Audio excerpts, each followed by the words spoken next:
So Mz.Minah Brown Diva, right? Yes. So I always been saying your name wrong. You have not been saying it wrong. You never was saying the Brown Diva. So it's Mz.Minah the. No. Right, so I've been saying it wrong. What you been saying? The. It's not that. No, it's just Mz.Minah Brown Diva. Really? There's no the, no skin, no. So for the 2 years I've known you, I've been saying your name wrong. Because you say the Brown Diva? Yes. Well, there's nothing wrong with that to say the Brown Diva. Right, and I don't even say the, I put THA, like. The, and some people put the. I spelled it, but I'll definitely be like, that's Mz.Minah, the Brown Diva. Yeah, everybody China. That's the Brown Diva. But when I sign or put anything, it's just Mz.Minah Brown Diva. Yeah, and the thing, it's from the comedy show that's coming up. I looked at the top of it and it said Mz.Minah Brown Diva and Chad Rogan. I was like, somebody messed up her name. No. And really it was me messing up your name. Yeah, it's no the. All right, well, I'm sorry. That's okay. 2 years later. Right. So don't know me. It must be weird being on this side, being interviewed and not the person doing the interviewing. Yeah. Have you been interviewed before? Yes. Where? Orchestration? Oh yeah, on, no, I didn't get interviewed. I was a guest host. But I got interviewed on Power 92 Raw Radio TV by Shondell. Oh, that's big. Yes, that was a good one. I've been interviewed at the Illinois Media School. So yeah, just a little bit. I'm usually doing interviews though, like you said. Right. So what was the experience going to like the media school, learning everything you learned and being in a position that you in now? Well, I definitely feel like it was worth it. I know a lot of people say they didn't get too much out of it or they didn't see too much benefit, but I learned a lot. You know what I mean? I already knew a little bit before I went there. I'm a lot of people. Yeah, you one of them. I ain't gonna call no names. But I don't know. It's like a lot of benefits to going to the school. You get to learn how to work a lot of the equipment that you may not have worked with before. You meet a lot of good instructors, learn about structure as far as on following the clock and learning about formats for shows and stuff. Not to mention, shoot, your classmates. Man, I met some lifelong friends, you know what I'm saying, going to school. So, I don't know, it's just full circle. It was worth it. I love the Illinois Media School. I would recommend it for anybody trying to go into broadcasting, anything in media. Even if you're just trying to learn how to shoot your own music videos or make commercials, like, I would boost anybody to go there. So even though I joke about it, like, I make jokes saying like, oh, well, I ain't learned nothing. I learned everything when I left. It sparked the idea though. Yeah. To do everything I'm doing now. So you got your show, Rendezvous, on, I keep saying with an S. Afternoon Rendezvous on My Radio Chicago. But that wasn't the first show. No. The first show was Midday Rendezvous. Yes. So how was that even the first show? Yeah, that was my very first radio show. I don't know, I like the afternoon time and I also like the word rendezvous. I like different stuff, you know, I like to play on words, like even with the spelling of my name, it ends with an H, so my diva ends with an H. As far as, you know, the rendezvous, it's like a word that nobody ever could spell, but it means something to me. It's like taking you on a ride. You know for a fact that when I listen to good music or I'm enjoying myself, I always picture myself where? On Lakeshore Drive. On Lakeshore Drive, you know what I'm saying? Like doing something, riding around. I like taking a rendezvous. So I feel like my radio show takes people on that ride, like takes you somewhere. We doing something, you know? And the midday was the first show that I started, and that's because it started at 12 o'clock. It was midday. Yeah. I wanted everybody to take their lunch break, listen to me, you know what I'm saying, when wasn't nobody doing anything, and let me take you on this afternoon ride.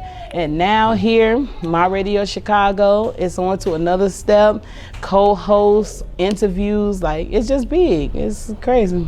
So starting at IMS, being a radio personality was always the main focus, main goal. Yeah. Really? Yeah. So I don't know if I told you or not, that was mine too. Yeah, you like did. My main, but I was like, man, I like video more. Yeah, and I like doing other type of hosting, not radio hosting. Really? Yeah. Like party hosting? No, No, I'm not because I'm not like a party person. Yeah. I like bottle service type hosting. Like sitting back. Just for people listening, that CEO yo in the back. She praising the Lord in there. Yeah. So speaking of party hosting, you have been hosting a lot lately, and you still got a lot coming up. Yes. Can you tell about them experiences? Man, so, okay, before I even went to media school, me and my husband always threw parties. We always been doing parties. For my kids, I throw parties. I got a nonprofit organization, big shout out Next Generation. We always doing like events. So when I started like going to the media school and getting connections with like the Stone Pony and Lisa E, and they started taking me places, I would meet more people. That's why I say it's a connection. The school definitely hook you up. But I don't know, I just like hosting events. I like doing parties. So it just makes me, you know what I'm saying, push to do that. I don't know. That's just what I like to do. So big shout out to everybody that has been having me come host their events. I think I'm just a talker. You know, I'm just a natural talker. So I think we all are. Everybody that in our circle, we yeah. definitely could talk. So I encourage people, if you're having a wedding that I did, my husband and I, one of our best friends, I did their wedding 2019 as I did it with Keita K. Big shout out to Marquita. We did the wedding together. I've done concerts, parties. I was hosting the Teen Club Chicago, doing events for the teenagers as well as the adults. So I don't know, big shout out to Born Rich. I hosted his fashion show twice. Big shout out to Fabian Soul. I'm about to host his R&B showcase. So I don't know, it's just me. And you know what, I never really kind of plan for what I'm gonna say. I just really go off the energy of the crowd or whoever I'm delivering my information to, and just have a good time. I don't know, I'm just a lot of fun. I think that's big. My first time hosting an event was that show Amongst Giants and You Ride put together. Yes. So I didn't know it was like a crowd of kids in there. Okay. So when I came out to shake the nervousness, I was like, yo, what's up, black people? And the crowd was like super dead. And I was like, black people out there, what's up? Still nothing. Nothing. And then I was like, well, niggas. And then everybody looked like, who? I was like, oh, so everybody got attention now. I was like, so let's put it up for y'all selves one time. And then I started getting in like cussing. I was like, motherfucker this, motherfucker that. And then the people that put it together walked up to me and was like, hey, it's kids here. Can't be cussing like that. It's hard. It is. You gotta kind of adjust to it. I like the events that I can curse because I curse a lot. You. Yeah. Versus like holding back and gotta shoot instead of shit. Exactly. It's hard to do that, but I don't know. Sometimes you just adjust for the kids. I guess I'm used to it because we do the back to school thing and the toy drive around Christmas and all that stuff. So I'll be trying to hold it back for the kids, but at the same time, I'll be ready to turn it up, curse and all of that. So how is it interviewing people? Like, you know, all right, step out of this phase right here, being interviewed, and go back into being the person interviewing. How's it like just getting to know people? The pressure, like the next question, the next question, the next question. I think it take a special type of person to be able to do interviews, you know, because you definitely have to read energy. You got to read people. I always feel like you could have a list of questions, 100 questions to ask people, but if they talking about something and their questions or their answer to one of your first questions leads you somewhere else, how you gonna go back to that paper and ask the question that you were gonna ask when they all the way over here? So I try to follow where they going. You know what I mean? When somebody start talking about some stuff that they did before or some of their aspirations, then I want to dig deeper into what they talking about and really bring it out of them. I think that's what I like doing the most in my interviews, is just bringing the passion out of people. And that's like my new show that I do, the Black Lounge. I don't know, that's why one of the biggest things is I want to bring people's creativity out of them. You know what I mean? I want them to tell me about their journey, where they came through. Then I want them to show me what they do.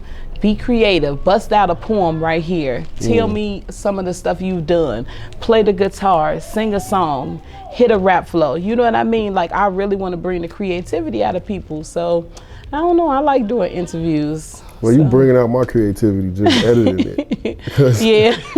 I was in there last night, like, oh my God, I don't know how to make this work, but it's coming along. Okay. And, you know, I wanted to have it done by now, but.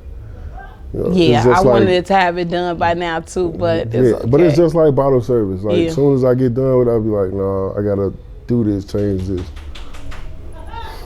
And switch it up. Yeah. But it's okay. I like the vision that you're going with it. I love the intro and all that stuff. I like how it went. So we just got to keep consistent, get the best interviews. Like, I'm not trying to have just no little interviews and doing stuff. The interviews I do on that show, I want them to be big, like each one. And even if it's people that I've had, turn up for the Lord. Even if it's people that I've interviewed before, I just feel like the Black Lounge is like something completely different. It's not the same as the Afternoon Rendezvous. It's not the same as being, you know what I mean, on my radio Chicago. It's completely different. It's intimate. That's what it is. It is. Yes. It is. Because what was the guy name that you had on there? Kendrick Watson. That was my first interview. For that to be the first one, that was, like I said, we both said it. It was like, damn, I forgot I was recording. Yeah. I was like, I was really like into the damn interview. Like, oh, this is deep. Yeah. I really wanted to like start selling some weed and get caught up in some BS and be like, you know what, take the was DA wrong. down, right? Yeah. So another thing that I found easier when interviewing people, it's extremely easier to interview people that's like me, like in the same realm of what we do. Yeah. And then you have them hard interviews with people that just don't talk. Oh my God, that gotta be the hardest one. It's like pulling teeth out of them. Some people you can just start talking and they flow with you. Just keep going. But then you have them people, so how you get the name Mz.Minah? Oh, because my name Minah. You be like, okay, and all right. You know, like it's so awkward. They be like, Chicago. You ever had an interview like that yet? I have. I've had a few.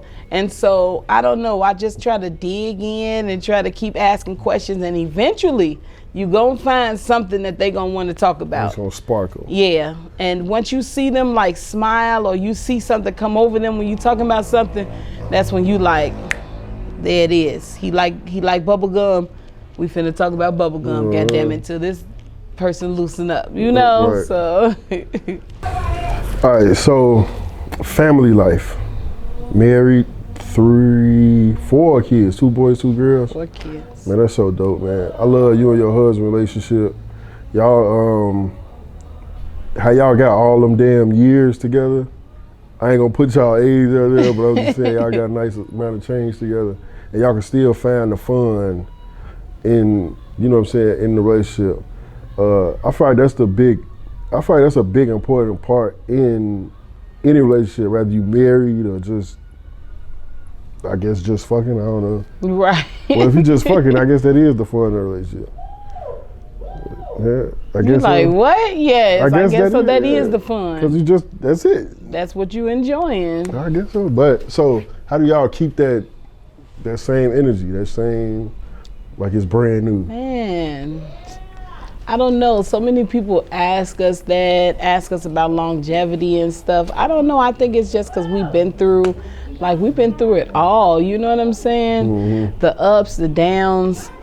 Not that we've been through like the downs or something. You know what I'm saying? But I'm saying like we even been through the struggle, like living in low income apartments, going without gas once or twice, you know what I'm saying? Like no work. I'm telling you, that's why I think that me and my baby stay so strong, because we have been through everything. That type of shit bring you closer together. Yeah, it definitely does. Like when I've been down, ain't had nothing, I ain't had to worry about nothing. Like this man, my kids, like you said, we got 4 kids, 2 girls, 2 boys, Amira, Simone, Mario, and Noah. Them kids don't know life without their dad. Like our oldest baby is 20 years old. Youngest is 8.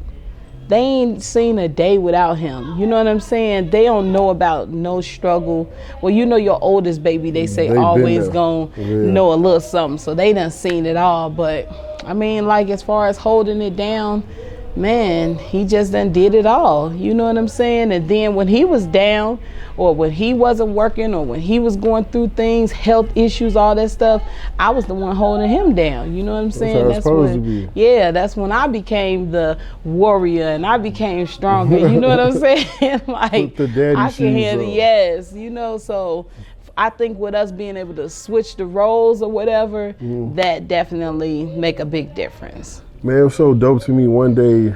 Now, Noah is 8 or 9? Yeah, he's 8. He'll be 9 this year. So it was so dope to me. I don't think you was there yet. Bro let me in, and I got out the way because Noah was coming upstairs, and he just got finished washing clothes. And I was like, what? Yeah. Because I got an 8. Well, she about to be 10, matter of fact. Don't even know how to. She still don't wash her clothes? She don't wash her clothes. I mean, I can say she'll know how to wash. So just seeing that, it was like, man, that's so dope to me. Yeah. Like, it's an 8-year-old out here washing their clothes. I think that's because he got the older siblings.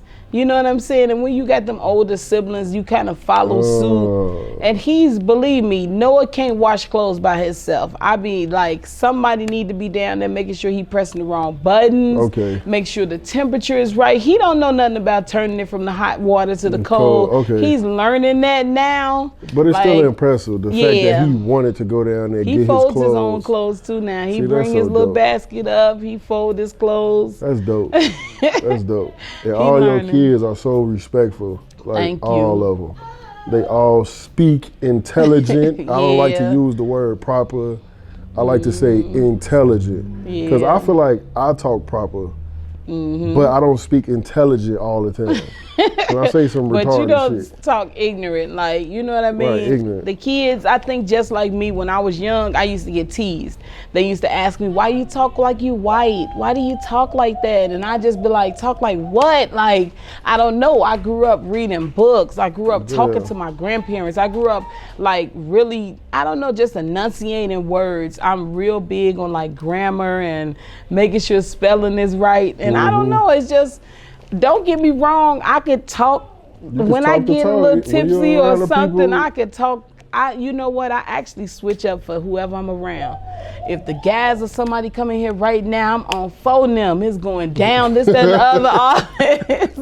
I could talk whatever we talking. When I'm talking to the baddies, my girls and stuff, is, you know what I'm saying? What's up? We about to turn up. Yes. But you know, bend it over, you know what I'm saying? Whatever. So I don't know. It's just like, even down to like foreign people, for some reason, if somebody has an accent, like a Hispanic accent, you start speaking with a Hispanic accent. I do. And my kids, like, even when I talk to my father is African.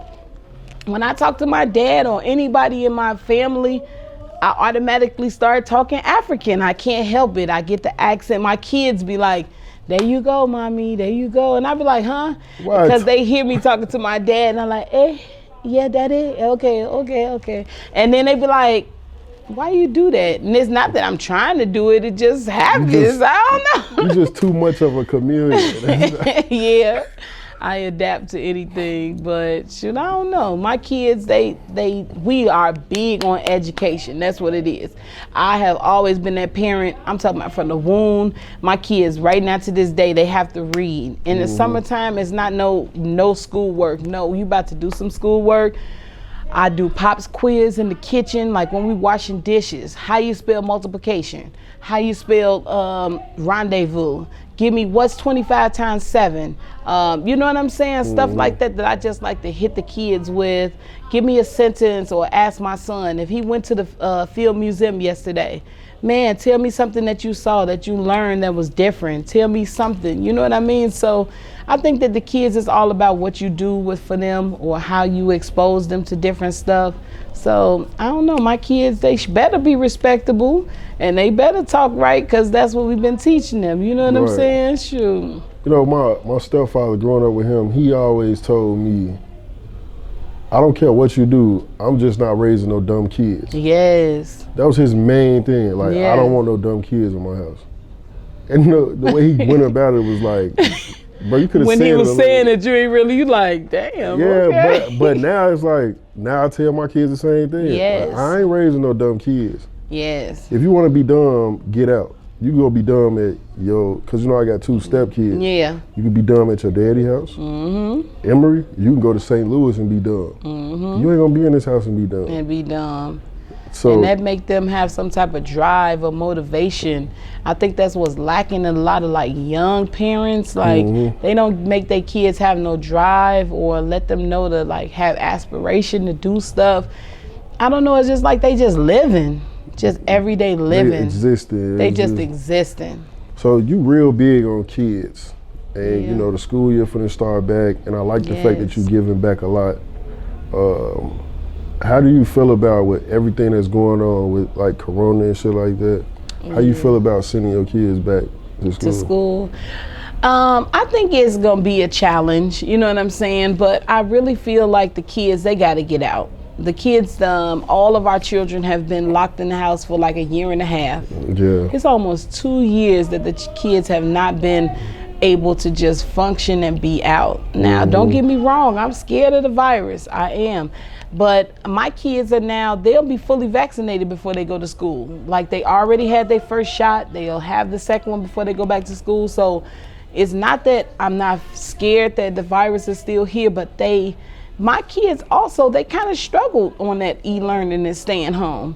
I have straight A students, you feel me? Like my kids have been straight A students from kindergarten on, B's here and there. We don't accept C's in our house. Like you get a C, you mess around and get your butt whooped. You know what I'm saying? You getting allowance taken, it's crazy. Like our kids already know to strive to be the best. So for us to go into a period where all of them got C's, like all of my kids in high school, elementary school, that means something happened. That means there was no connect. That means something they was missing. I basically, just like I tell everybody else, they wasn't pushing as hard as they should have because I think that the school system wasn't pushing them like they should either. They didn't care. They just wanted to get the year over with. Trying to get it over. They really was. So that what they did was they made it a little harder on the kids. You know, for doggone well, when the kids go to school, they don't have like full assignments and stuff every single day from every class. They put a lot of pressure on those kids. They didn't give full lessons. They weren't teaching them. They was basically giving assignments. You go do this, you go learn. Now, when my kids start getting these C's and hearing me talk, I don't want no dumb kids in my house. Exactly. When they hear me, my husband saying, what's wrong with you? Like, we not average. Why are you getting a C? That made them like, okay, because my thing is, you got a C, but somebody else in that class got an A. How they get an A, but you can't get an A, and you smarter than them. So now my kid's sitting there thinking like, Dad, she right, I am sounding dumb. Because I won't say you're dumb, but I'm going to say you acting dumb right now, or you sound dumb right now. Because I don't care what, somebody in that class took that assignment and they finished it and they turned it in and they got a good grade on it. So if you didn't do it, that means you wasn't applying yourself all the way, or you didn't try or something. So I just feel like going back to school is going to be really important. And one thing that I told my kids is, because y'all got these kind of half-ass slacked off grades last year, y'all better be top of the class when you get in there this year. Like, I don't give a damn, no playing. In elementary and high school. Come on now. Yeah. I'm talking about top student number one. I don't want to see not one slack off grade. If it was difficult and you saying all this stuff, when y'all get back in that building, 100s everywhere. You know, it's frustrating for me, and you probably seen it with Noah. Emory like genuinely liked school. Like he like enjoyed being in the environment, being around friends, learning new stuff. Like, I love it. So him sitting at that, first of all, he a kid. They get distracted easy. It's hard to sit in one spot for 5, 6 hours, 7, 8 hours.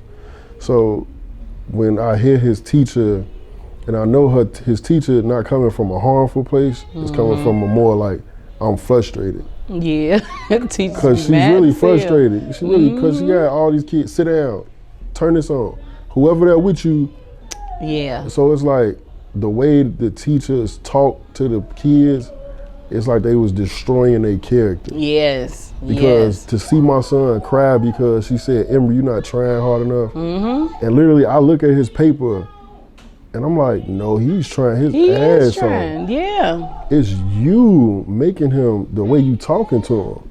Where it's like, you're making him feel like he's not trying. And then not to mention that when they feel like they not trying, they gonna stop trying. You know what I'm saying? You get less and less try. Yeah. If you steady doing something and you not getting recognition or you not feeling like it's worth it, why you gonna keep doing it? That go for anything. I'm telling you, anything, like education, even in relationships, when people trying to do better or work or do stuff, but you not reciprocating it or you don't give that person like, man, okay, I see you, I see what you're trying to do is getting better, then they not gonna care. You know what I'm saying? It's like you start feeling like, well, what am I trying for? That's everything with your career, all of that. What are you trying for? Like, you really sound like my stepfather, and I keep bringing him up because he was like the biggest part of my life. As far as like education and everything, like, and character building. Yes. He told me, he was like, I don't want you to be the best at anything. I just want you to try, give 100% at everything you do. Yes. So that when you brought up the C, and he was the same way, ain't no C's. I was a straight B student. Yeah.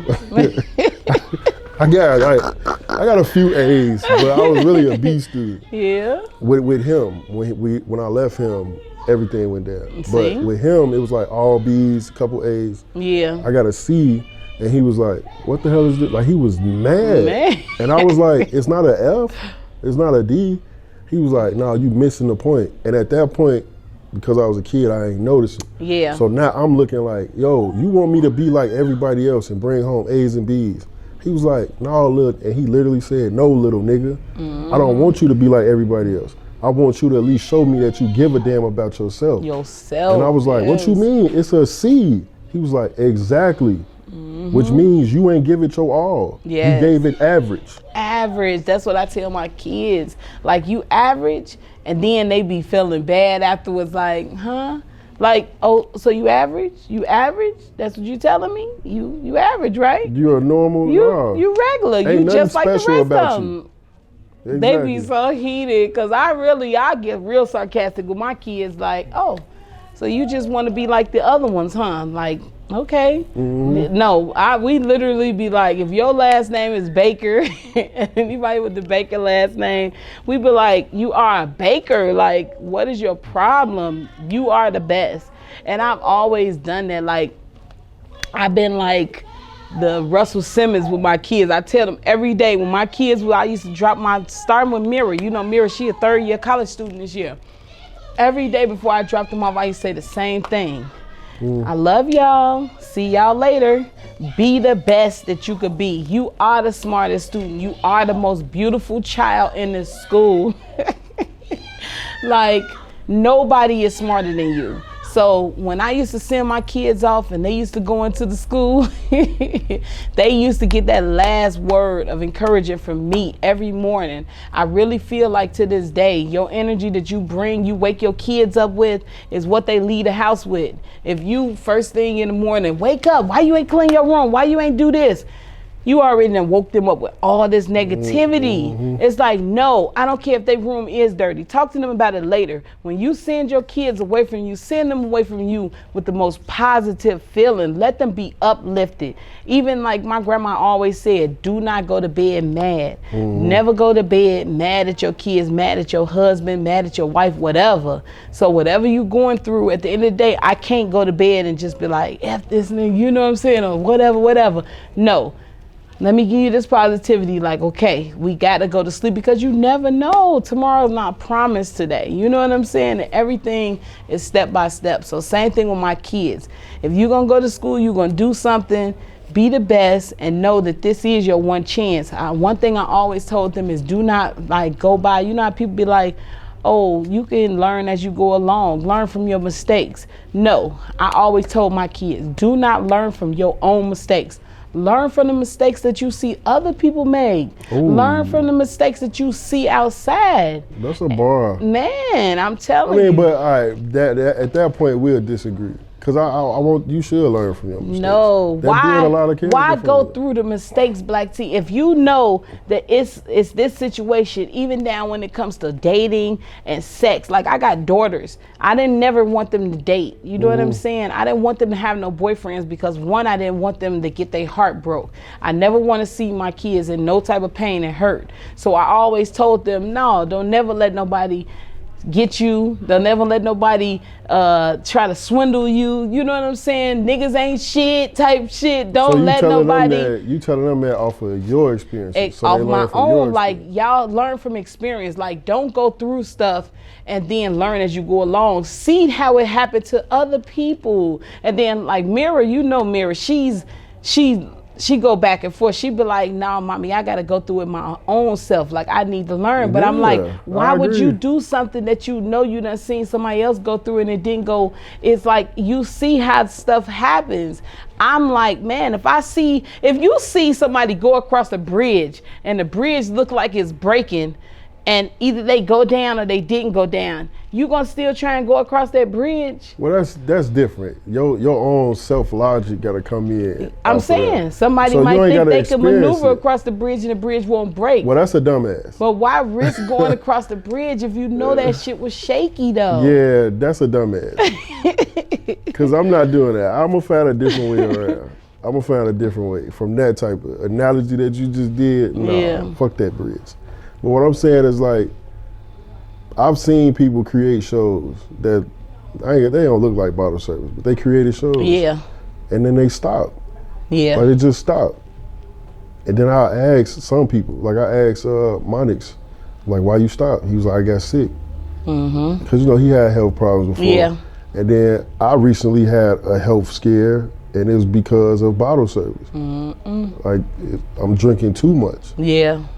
But then it's like, I'm not finna stop. I just need to be smart about it. Yes. But that's my experience though. You know what I'm saying? You tried to just stop too, like. I didn't want to give up. Yeah. I wanted to quit. I wanted to be like, let's find somebody else to take my spot. Like, no, this is my baby. Yeah. I'm gonna keep doing it. But I really wanted to like be like, man. I think it's like trial and error with everything. When you really passionate about something, it might fuck up a few times, but you see where it messed up at, you pick up, you learn, you move forward. You move forward through your own experiences. That's it, yes. So both of them gotta count. You see other people's shit, and then you see yours.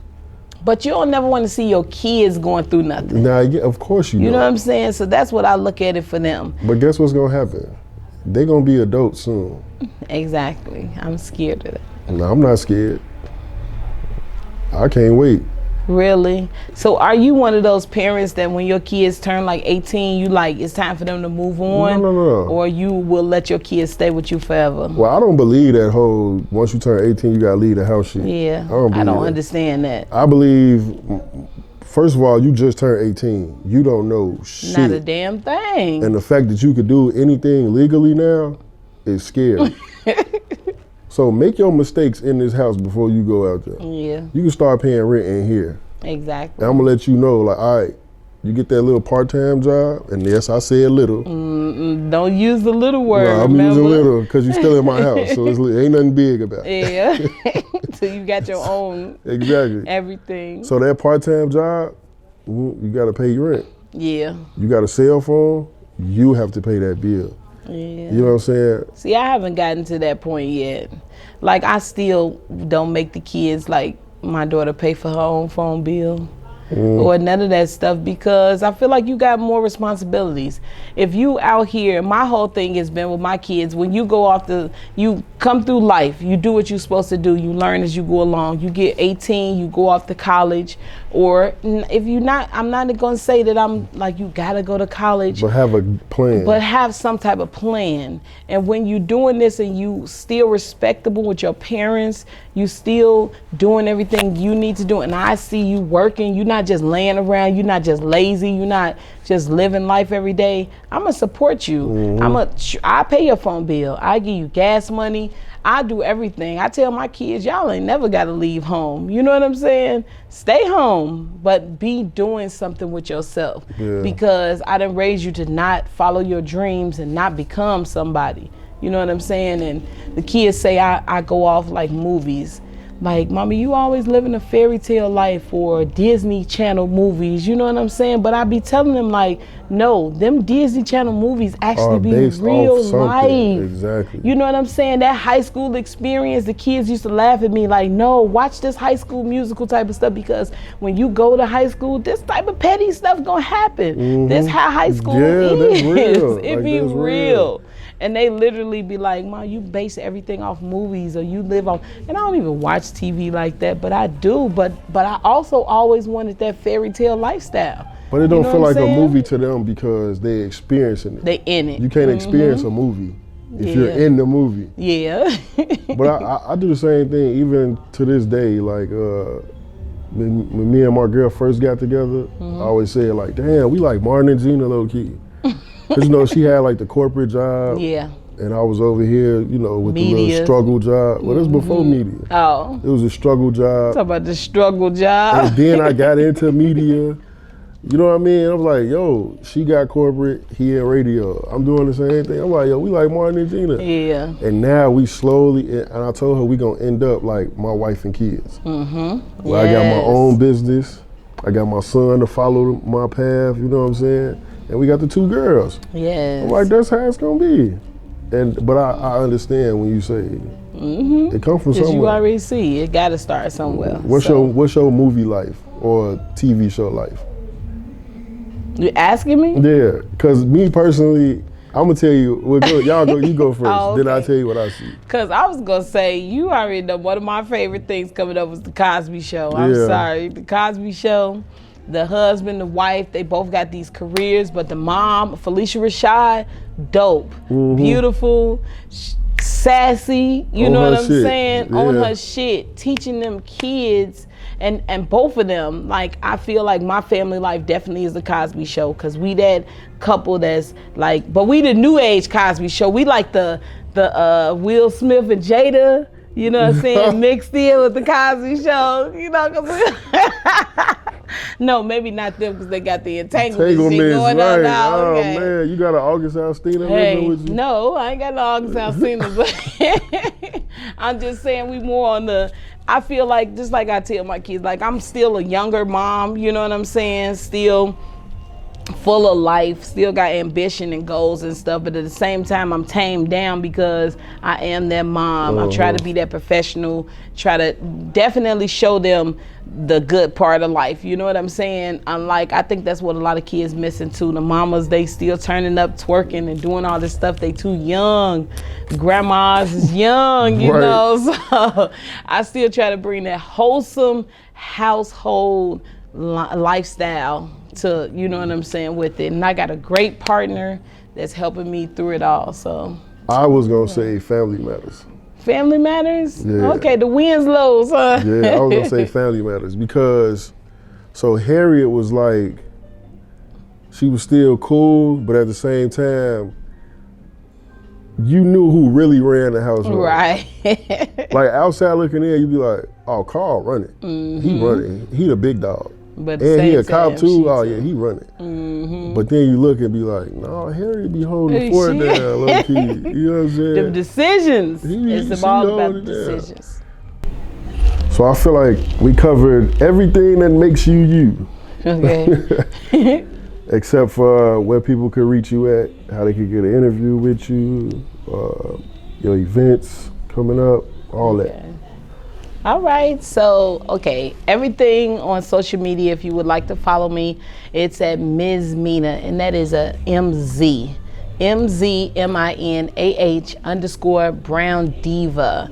If you type that in Instagram, it's gonna come up immediately. As soon as you start with the Mz.Min, my name always comes up because nobody else's name is Mz.Minah. If you guys would like to do interviews or bookings, you can email me at therealrendezvous1@gmail.com. My personal email is Salah, SILLAHCHO3@gmail.com. Also for the Black Lounge, if you would like to do an intimate interview there, you can reach me also on my same email, SalahCHO3@gmail.com, and let's book it. I love doing interviews. We also do business advertising, artist spotlights. I mean, whatever you're into, I'm sure it's some type of way we can connect and network. So thank you, Black T Bibbs, for the interview. Oh, thank you for having me. Thank you for actually sitting down and doing it. No problem. Yeah.